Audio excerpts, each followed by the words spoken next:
Comet cake ಇಂದ registration open ಆಗಿದೆ for engineering and architecture counselling. So ಈ registration ಇವತ್ತು ಸ್ಟಾರ್ಟ್ ಆಗಿದೆ, that is 23rd October 2021 and ಇದು ರಿಜಿಸ್ಟ್ರೇಷನ್ ಕ್ಲೋಸ್ ಆಗೋದು that is 31st October 2021 evening 5 PM ಇದು close ಆಗುತ್ತೆ. ಸೊ ಕ್ಲೋಸ್ ಆಗೋಗಿಂತ ಮೊದಲೇ ನೀವು ಇದನ್ನ ರಿಜಿಸ್ಟ್ರೇಷನ್ ಕಂಪ್ಲೀಟ್ ಮಾಡ್ಕೋಬೇಕಾಗುತ್ತೆ.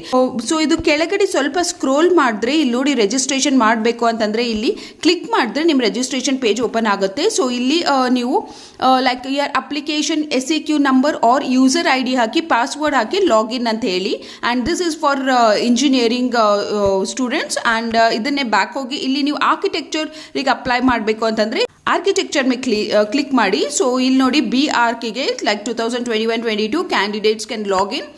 ಸೊ ಇಲ್ಲಿ ನಿಮ್ಮ ಯೂಸರ್ ID ಆ್ಯಂಡ್ ಪಾಸ್ವರ್ಡ್ ಹಾಕಿ ಲಾಗಿನ್ ಅಂತ ಹೇಳಿ, ನೀವು ಪಾಸ್ವರ್ಡ್ನ ಮರ್ತು ಹೋಗಿದ್ರೆ ಫರ್ಗಾಟ್ ಪಾಸ್ವರ್ಡ್ ಅಂತ ಹೇಳಿ ಕ್ಲಿಕ್ ಮಾಡಿ ನಿಮ್ಮ ಪಾಸ್ವರ್ಡ್ ನಿಮ್ಮ ಮೇಲಿಗೆ ಕಳಿಸ್ತಾರೆ and you can just login. So ಇದು ರಿಜಿಸ್ಟ್ರೇಷನ್ ಮಾಡಿಸೋಕ್ಕಿಂತ ಮೊದಲೇ the most important thing is ನೀವು ಇದರ ಡೀಟೇಲ್ಸ್ ಗೊತ್ತಿರಬೇಕು, like what are the documents that you have to upload, ಯಾವೆಲ್ಲ ಡಾಕ್ಯುಮೆಂಟ್ಸ್ ನೀವು ಅಪ್ಲೋಡ್ ಮಾಡಬೇಕು ಅಂತೇಳಿ ನಿಮಗೆ ಗೊತ್ತಿರಬೇಕು. ಸೊ ಅದನ್ನು ನಾನು ಕ್ಲಿಯರಾಗಿ ಹೇಳ್ತೀನಿ. ಅದಕ್ಕಿಂತ ಮೊದಲೇ ನೀವು ಇನ್ನೂ ನನ್ನ ಚಾನಲ್ಗೆ ಸಬ್ಸ್ಕ್ರೈಬ್ ಮಾಡ್ಕೊಂಡಿಲ್ಲ ಅಂತಂದರೆ ಚಾನಲ್ನ ಸಬ್ಸ್ಕ್ರೈಬ್ ಮಾಡ್ಕೊಳ್ಳಿ ಈ ಥರ ಲೇಟೆಸ್ಟ್ ಅಪ್ಡೇಟ್ಗೋಸ್ಕರ. ಸೊ ಇದೇ comed.org ಈ ವೆಬ್ಸೈಟ್ ಇದೆ. ಸೊ ಇದನ್ನು ಡಿಸ್ಕ್ರಿಪ್ಷನ್ ಬಾಕ್ಸ್ನಲ್ಲೂ ಇದರ ಲಿಂಕ್ ಕೊಟ್ಟಿರ್ತೀನಿ, ನೀವು ಅಲ್ಲಿ ಹೋಗಿ ಇದನ್ನು ಕ್ಲಿಕ್ ಮಾಡಿದ್ರೆ ಈ ಪೇಜ್ ಓಪನ್ ಆಗುತ್ತೆ. ಸೊ ಇಲ್ಲಿ ಈ ಪೇಜ್ನಲ್ಲಿ ಸ್ವಲ್ಪ ಕೆಳಗಡೆ ಸ್ಕ್ರೋಲ್ ಮಾಡಿದ್ರೆ ಇಲ್ಲಿ ನೋಟಿಫಿಕೇಶನ್ ಅಂತ ನೋಡ್ತಾ ಇದ್ದೀರಾ, ಇಲ್ಲಿ notification for architecture 2021 counselling process. So ಇದ್ರ ಮೇಲೆ ನೀವು ಕ್ಲಿಕ್ ಮಾಡಿ, ಇದ್ರ ಮೇಲೆ ಕ್ಲಿಕ್ ಮಾಡಿದ್ರೆ ನೀವು ನೆಕ್ಸ್ಟ್ ಪೇಜ್ ಓಪನ್ ಆಗುತ್ತೆ. See, the page has been opened. So ಇದು ನೋಟಿಫಿಕೇಶನ್ ಇದೆ, ಕಾಮೆಟ್ ಕೆ ನೋಟಿಫಿಕೇಶನ್. ಸೊ ಈ ನೋಟಿಫಿಕೇಶನ್ ಇವತ್ತೇ ಬಂದಿದೆ. ಸೊ ಈ ನೋಟಿಫಿಕೇಶನ್ ಪ್ರಕಾರ like students who wants to go for counselling, what is the eligibility criteria architect and engineering students ಗೆ. So first ಇಲ್ಲಿ ಇವರು complete guidelines and what are the documents required to be upload ಅಂತೇಳಿ ಅವರು ಕ್ಲಿಯರಾಗಿ ಹೇಳಿದ್ದಾರೆ. ಇಲ್ಲಿ ನೋಡಿ like you should be have pass like NTA in the national aptitude test in architecture ಏನು ಕಂಡಕ್ಟ್ ಮಾಡಿದ್ದಾರೆ ಅದರಲ್ಲಿ ಪಾಸ್ ಆಗಬೇಕಾಗುತ್ತೆ. And minimum passing marks is 70 marks out of 200 marks, that is first eligibility criteria. And second ಬಂದುಬಿಟ್ಟು second year PUC or 12th standard or equivalent exams with physics chemistry mathematics ನಿಮ್ಮದು complete ಆಗಿರಬೇಕು, or 10+3 diploma with mathematics as compulsory subject. So ನಿಮ್ದು ಇದು criteria fulfil ಆಗಿರಬೇಕು. Out of the 3 ಯಾವುದಾದ್ರೂ ಒಂದು criteria full ಆಗಿರಬೇಕು, that is second year or it is 12th standard or something equivalent, or it is 10+3 diploma. And diploma ಮಾಡಿದ್ರೆ mathematics compulsory. So I hope there is no any confusion in it. Next ಬಂದ್ಬಿಟ್ಟು ನಿಮ್ಮದು merit list for the purpose of seat selection ಪ್ರೋಸೆಸ್ಸಿಗೆ ನಿಮ್ಮದು NTA score ಬೇಕಾಗುತ್ತೆ. So ಇದಕ್ಕೆ ಮತ್ತೆ separate ಏನು test conduct ಮಾಡಲ್ಲ, BArchಗೆ ಮತ್ತೆ ಏನು ಸಪ್ರೇಟ್ ಟೆಸ್ಟ್ ಕಂಡಕ್ಟ್ ಮಾಡಲ್ಲ. So don't get confuse. So ಕೆಳಗಡೆ ಸ್ಕ್ರೋಲ್ ಮಾಡಿದ್ರೆ ಇಲ್ಲಿ ನೋಡಿ like they have also given out like the rank card will be generated only for those candidates who become eligible for the admission to undergraduate courses as per the regulation of COE AICTE V2 and those documents verified is successful are approved ಅಂತ ಹೇಳ್ಕೊಟ್ಟಿದ್ದಾರೆ. So ಇದನ್ನ ಮತ್ತೆ ಕೆಳಗಡೆ scroll ಮಾಡಿ schedule ಕೊಟ್ಟಿದ್ದಾರೆ ನೋಡಿ, ಇಲ್ಲಿ registration process ನಾವೇನು ಮೇಲ್ಗಡೆ ಹೇಳಿದ್ರಿ ಸೇಮ್ ಅದೇ ಕೊಟ್ಟಿದ್ದಾರೆ. That is registration process of architecture 23rd ಇಂದ ಸ್ಟಾರ್ಟ್ ಆಗುತ್ತೆ ಆ್ಯಂಡ್ ಇದು ಲಾಸ್ಟ್ ಡೇಟ್ ಬಂದುಬಿಟ್ಟು 31st October ಅಂತೇಳಿ ಹೇಳಿದ್ದಾರೆ. ಸೊ ಈ ಆರ್ಕಿಟೆಕ್ಚರ್ ಅಪ್ಲಿಕೇಶನ್ ಇದು ಕಂಪ್ಲೀಟ್ ಮಾಡಬೇಕು ಅಂತಂದರೆ, ಈ ಪ್ರೋಸೆಸ್ ಕಂಪ್ಲೀಟ್ ಮಾಡಬೇಕು ಅಂತಂದರೆ ಫಸ್ಟ್ ಸ್ಟೆಪ್ ನೀವು ಇಲ್ಲಿ ಲೈಕ್ ರಿಜಿಸ್ಟ್ರೇಷನ್ ಇಲ್ಲಿ ಫೀಸ್ ಪೇ ಮಾಡಬೇಕಾಗುತ್ತೆ. So counselling application fees pay ಮಾಡಬೇಕಾಗುತ್ತೆ and that is 2,000 rupees. And ಈ 2,000 rupees ರೀಫಂಡೇಬಲ್ ಆಗಲ್ಲ, that is it is not refundable. So ಅದನ್ನು ನೀವು ಗೊತ್ತಿಟ್ಕೋಬೇಕು. So if you are applying so ಈ 2,000 rupees ನೀವು ನಾಳೆ ಇಂಜಿನಿಯರಿಂಗ್ ಹೋಗ್ತೀವಿ ಇಲ್ಲಿ ಹೋಗಲ್ಲ or some any of the reasons ಇದ್ರೂ ಈ 2,000 rupees ಏನು ಪೇ ಮಾಡ್ತೀರಾ ಅದು ನಿಮಗೆ ರಿಫಂಡ್ ಆಗಲ್ಲ. And after this payment of this 2,000 rupees ಇದು ರಿಜಿಸ್ಟ್ರೇಷನ್ ಅಮೌಂಟ್ ಇದು ಪೇ ಮಾಡಿದ್ಮೇಲೆ ನಿಮ್ಮ ಡಾಕ್ಯುಮೆಂಟ್ಸ್ನ ನೀವು ಅಪ್ಲೋಡ್ ಮಾಡಬೇಕಾಗುತ್ತೆ. ಸೊ ಇದು ಬಂದುಬಿಟ್ಟು ಆರ್ಕಿಟೆಕ್ಚರ್ ಡೀಟೇಲ್ಸ್ ಆಗಿತ್ತು. So and the documents required for uploading ಏನೇನು ಡಾಕ್ಯುಮೆಂಟ್ಸ್ ಬೇಕಾಗುತ್ತೆ ಅಂತ ಹೇಳಿ ನೋಡಿದ್ರೆ ಇಲ್ಲಿ ನೋಡಿ ಇಲ್ಲಿ ಫಸ್ಟ್ ಸೀಟ್ ಅವೈಲಬಿಲಿಟಿ ಇದೆ. ಸೊ ಇಲ್ಲಿ ಜನರಲ್ ಮೆರಿಟ್ ಸೀಟ್ಸ್ ಅವೈಲಬಲ್ ಇದೆ, Hyderabad Karnataka region seats available ಇದೆ ಆ್ಯಂಡ್ ತೆಲುಗು ಸ್ಟೂಡೆಂಟ್ಸಿಗೆ ಸೀಟ್ಸ್ ಅವೈಲಬಲ್ ಇದೆ. So they have categorised into 3 groups. So ಇಲ್ಲಿ ಫಸ್ಟ್ ಬಂದುಬಿಟ್ಟು ಜನರಲ್ ಮೆರಿಟ್ ಸ್ಟೂಡೆಂಟ್ಸಿಗೆ ಯಾವ್ಯಾವ ಡಾಕ್ಯುಮೆಂಟ್ಸ್ ಅಪ್ಲೋಡ್ ಮಾಡಬೇಕು ಅಂತಂದರೆ first one is your I D proof. So ನಿಮ್ಮ ಐ ಡಿ ಪ್ರೂಫ್ ಸಬ್ಮಿಟ್ ಮಾಡಬೇಕಾಗುತ್ತೆ. That is PAN, passport, voters I D, driving licence or any other government I D proof submit ಮಾಡಬೇಕು. Second ಬಂದ್ಬಿಟ್ಟು ನಿಮ್ಮ date of birth proof of the candidate. So ನಿಮ್ಮದೇ date of birth certificate produce ಮಾಡಬೇಕಾಗುತ್ತೆ. Again ಅದು PAN card, ನಿಮ್ಮ passport, voter I D, driving licence or any other government I D proof or 10th marks card or birth certificate. So ಇವು ಯಾವುದಾದ್ರು documents ನೀವು upload ಮಾಡ್ಬೋದು as for your date of birth proof.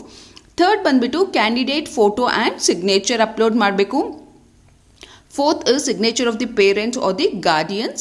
Fifth one is PUC 12th standard diploma or equivalent marks card. So ನೀವು ನಿಮ್ಮ marks ಕಾರ್ಡ್ಸ್ನ upload ಮಾಡಬೇಕಾಗುತ್ತೆ ಇಲ್ಲಿ.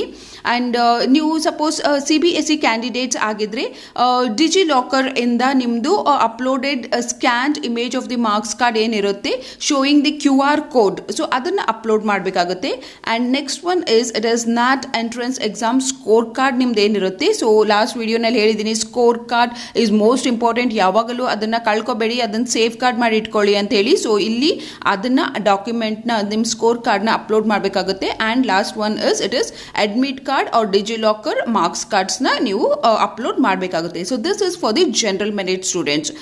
Next ಬಂದ್ಬಿಟ್ಟು documents to be uploaded by Hyderabad Karnataka region ಸೀಟ್ಸಿಗೆ ಯಾರು ಆ ಕೋಟಾನಲ್ಲಿ ನೀವು ಅಪ್ಲೈ ಮಾಡಿದರೆ you have to upload these documents. So ಇದರಲ್ಲಿ ಫಸ್ಟ್ 7 ಡಾಕ್ಯುಮೆಂಟ್ಸ್ ಜನರಲ್ ಮೆರಿಟ್ ಸ್ಟೂಡೆಂಟ್ಸಿಗೆ ಏನಿತ್ತು ಸೇಮ್ ಡಾಕ್ಯುಮೆಂಟ್ಸ್ ನಿಮಗೂ ಕೂಡ ಇರುತ್ತೆ. ಬಟ್ ನಿಮಗೆ ಈ 7 ಡಾಕ್ಯುಮೆಂಟ್ಸ್ ಜೊತೆಗೆ ಮತ್ತೆ ಅಡಿಷನಲ್ 2 ಡಾಕ್ಯುಮೆಂಟ್ಸ್ ಇರುತ್ತೆ. Hyderabad Karnataka region eligibility certificate ನೀವು ಇಲ್ಲಿ ಪ್ರೊಡ್ಯೂಸ್ ಮಾಡಬೇಕಾಗುತ್ತೆ. ಸೊ ಈ ಹೈದರಾಬಾದ್ ಕರ್ನಾಟಕ ಎಲಿಜಿಬಿಲಿಟಿ ಸರ್ಟಿಫಿಕೇಟ್ ಏನಿರುತ್ತೆ that should be in the name of a candidate. ಅಂತಂದರೆ ನೀವು ಸ್ಟೂಡೆಂಟ್ ಇರ್ತೀರಲ್ಲ, ನಿಮ್ಮ ಹೆಸರಿನಲ್ಲಿ ಅದು Hyderabad Karnataka eligibility certificate issue ಆಗಿರಬೇಕು. And it should be issued by assistant commissioner in charge of revenue sub division. So ಭಾಳಷ್ಟು ಜನ ಮತ್ತೆ ಕನ್ಫ್ಯೂಸ್ ಮಾಡ್ಕೊಂಡು ಕೇಳ್ತೀರಾ ಯಾರ ಹತ್ರ ಸಿಗ್ನೇಚರ್ ಮಾಡ್ಕೋಬೇಕು, ಅವ್ರ ಹತ್ರ ಇವ್ರ ಹತ್ರ ಮಾಡಿಸ್ಕೋಬೇಕು ಅಂತೇಳಿ. ನೀವು only you have to get its signature. New assistant commissioner in charge of revenue sub division ಅಂತ ಯಾರು ಇರ್ತಾರೆ ಅವರೇ ಈ ಸರ್ಟಿಫಿಕೇಟ್ನ ಇಶ್ಯೂ ಮಾಡಿರಬೇಕು. Only then it will be accepted. So and rest all the documents will be same as general category students, general merit students. So general merit ಸ್ಟೂಡೆಂಟ್ಸಿಗೆ ಏನಿರುತ್ತೆ same ಅದೇ ಡಾಕ್ಯುಮೆಂಟ್ಸ್ ನೀವು ಅಪ್ಲೋಡ್ ಮಾಡಬೇಕಾಗುತ್ತೆ. ಮತ್ತೆ ಅವನ್ನೆಲ್ಲ ಹೇಳ್ತಾ ಇಲ್ಲ because it is the repetition of the same thing. And next ಬಂದುಬಿಟ್ಟು ಇಲ್ಲಿ ನೋಡಿ ಇದು ಫಾರ್ ತೆಲುಗು ಸೀಟ್ಸ್. ಸೊ ಅಗೇನ್ ಮೇಲ್ಗಡೆ ಏನು ಜನರಲ್ ಮೆರಿಟ್ ಲಿಸ್ಟಲ್ಲಿ ಸ್ಟೂಡೆಂಟ್ಸ್ ಏನು ಅಪ್ಲೈ ಮಾಡಿದ್ದಾರೆ ದ ಸೇಮ್ 7 ಡಾಕ್ಯುಮೆಂಟ್ಸ್ ಅಪ್ಲೋಡ್ ಮಾಡಬೇಕು ನೀವು.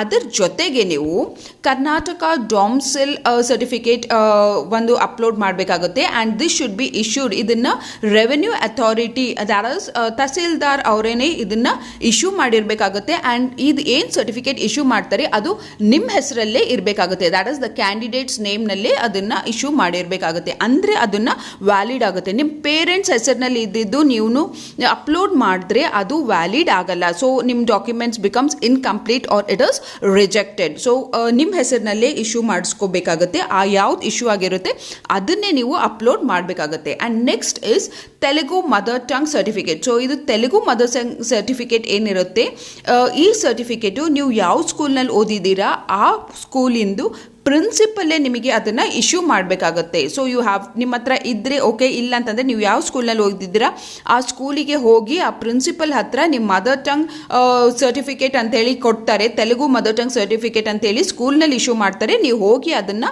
ತೊಗೊಂಡು ಬರಬೇಕಾಗುತ್ತೆ. ಸೊ ತೊಗೊಂಡು ಬಂದು ಆ ಸರ್ಟಿಫಿಕೇಟ್ನ ಅಪ್ಲೋಡ್ ಮಾಡಬೇಕಾಗುತ್ತೆ. ಆ್ಯಂಡ್ ಆ ಸರ್ಟಿಫಿಕೇಟ್ ಕೂಡ ನಿಮ್ಮದು ಮಾರ್ಕ್ಸ್ ಕಾರ್ಡ್ನಲ್ಲಿ ಏನು ಹೆಸರಿರುತ್ತೆ ಸೇಮ್ ಅದೇ ಹೆಸರು ಅಲ್ಲಿ ಬರಬೇಕು. ಸೊ ಅದರಲ್ಲಿ ಒಂದು ಮಾರ್ಕ್ಸ್ ಕಾರ್ಡ್ನಲ್ಲಿ ಒಂದು ಹೆಸರು ಈ ಸರ್ಟಿಫಿಕೇಟ್ ನಲ್ಲಿ ಹೆಸರು ಡಿಫ್ರೆನ್ಸ್ ಆಗಬಾರ್ದು. So be careful with that.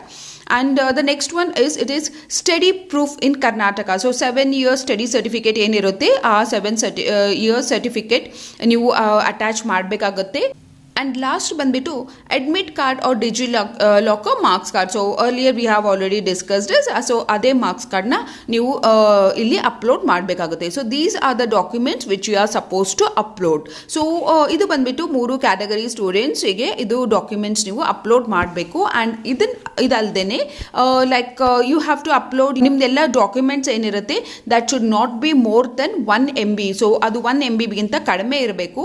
And you should and ನೀವೇನು ಡಾಕ್ಯುಮೆಂಟ್ಸ್ ಅಪ್ಲೋಡ್ ಮಾಡ್ತೀರಾ ಅದು JPG, JPEG और PDF ಫಾರ್ಮ್ಯಾಟ್ನಲ್ಲಿ ಇರಬೇಕಾಗುತ್ತೆ. ಆ್ಯಂಡ್ ದ ಸ್ಕ್ಯಾನ್ಡ್ ಇಮೇಜಸ್ ನೀವು ಕ್ಲಿಯರ್ ಆಗಿ ಸ್ಕ್ಯಾನ್ ಮಾಡಿದ ಇಮೇಜಸ್ಸೇ ನೀವು ಅಪ್ಲೋಡ್ ಮಾಡಬೇಕಾಗುತ್ತೆ. ಅವಾಗ ಆ ಡಾಕ್ಯುಮೆಂಟ್ಸು ಎಕ್ಸೆಪ್ಟ್ ಆಗುತ್ತೆ. ನೀವು ಫೋಟೋಗ್ರಾಫ್ ಮೊಬೈಲ್ನಲ್ಲಿ ಫೋಟೋ ತೆಗೆದು ಅದನ್ನು ನೀವು ಅಪ್ಲೋಡ್ ಮಾಡಿದ್ರೆ ಅದು ಎಕ್ಸೆಪ್ಟ್ ಆಗಲ್ಲ. So be careful, you have to scan it and not take the photo of it. So ಸ್ಕ್ಯಾನಿಗೂ ಫೋಟೋಗೂ ಡಿಫ್ರೆನ್ಸ್ ಆಗುತ್ತೆ. ಸೊ ಸ್ಕ್ಯಾನ್ ಮಾಡಿ ಡಾಕ್ಯುಮೆಂಟ್ಸೇ ನೀವು ಅಪ್ಲೋಡ್ ಮಾಡಬೇಕಾಗುತ್ತೆ. ಸೊ ಇದು ಕ್ಲಿಯರ್ ಆಗಿ ಕರೆಕ್ಟಾಗಿ ಮಾಡಿ. ಏನೂ ಆಗಲ್ಲ, ಫೋಟೋ ಅದು ಸ್ಕ್ಯಾನರ್ ಎರಡೂ ಸೇಮ್ ಇರುತ್ತೆ ಅಂತ ನೀವೇನಾದರೂ ಅಪ್ಲೋಡ್ ಮಾಡಿದ್ರೆ ಈ ಥರ ಸಣ್ಣ ಸಣ್ಣ ಮಿಸ್ಟೇಕ್ಸ್ ನೀವು ಮಾಡಿದ್ರೆ they may reject your applications. So be careful. So in short ಆಗಿ ಹೇಳಬೇಕು ಅಂತಂದರೆ, ನೀವು ಆನ್ಲೈನ್ ಅಪ್ಲಿಕೇಶನ್ ಫಾರ್ಮ್ ಫಿಲ್ ಮಾಡುವಾಗ ಫಸ್ಟ್ ನೀವು ಇದು 2000 ರೂಪೀಸ್ ಆನ್ಲೈನಲ್ಲೇ ಪೇ ಮಾಡಬೇಕಾಗುತ್ತೆ. ಆ್ಯಂಡ್ ಆನ್ಲೈನಲ್ಲಿ ಪೇ ಮಾಡಿದ್ಮೇಲೆ ನಿಮ್ಮ ಡಾಕ್ಯುಮೆಂಟ್ಸ್ನ ನೀವು ಅಪ್ಲೋಡ್ ಮಾಡಬೇಕಾಗುತ್ತೆ. ಸೊ ನೀವೇನು 2000 ಪೇ ಮಾಡ್ತಾ ಇದ್ರೆ ಅದು ರಿಫಂಡ್ ಆಗಲ್ಲ. So whatever the documents you are uploading ಎಲ್ಲ ಡಾಕ್ಯುಮೆಂಟ್ಸು ಸ್ಕ್ಯಾನ್ಡ್ ಕಾಪೀಸ್ ಆಗಿರಬೇಕು. ಆ್ಯಂಡ್ ಅದು 1 MB ಕಡಿಮೆ ಆಗಿರಬೇಕು. ಆ್ಯಂಡ್ ಅದು JPG ಆರ್ PDF ಫಾರ್ಮ್ಯಾಟ್ನಲ್ಲೇ ಇರಬೇಕು. ಸೊ ಇದಿಷ್ಟು ನೆನ್ಪಿಟ್ಕೊಂಡು ನಿಮ್ಮ ಡಾಕ್ಯುಮೆಂಟ್ಸ್ನ ನೀವು ಅಪ್ಲೋಡ್ ಮಾಡಿ. ಸೊ ಇದು ಬಂದುಬಿಟ್ಟು ಕಾಮೆಟ್ ಕೇಕ್ ಇಂದ ಒಂದು ಲೇಟೆಸ್ಟ್ ಅಪ್ಡೇಟ್ ಆಗಿತ್ತು. ಸೊ ಇನ್ನೂ ನನ್ನ ಚಾನಲ್ಗೆ ಸಬ್ಸ್ಕ್ರೈಬ್ ಮಾಡ್ಕೊಂಡಿಲ್ಲ ಅಂತಂದರೆ ಸಬ್ಸ್ಕ್ರೈಬ್ ಮಾಡ್ಕೊಳ್ಳಿ ಈ ಥರ ಲೇಟೆಸ್ಟ್ ಅಪ್ಡೇಟ್ಗೋಸ್ಕರ.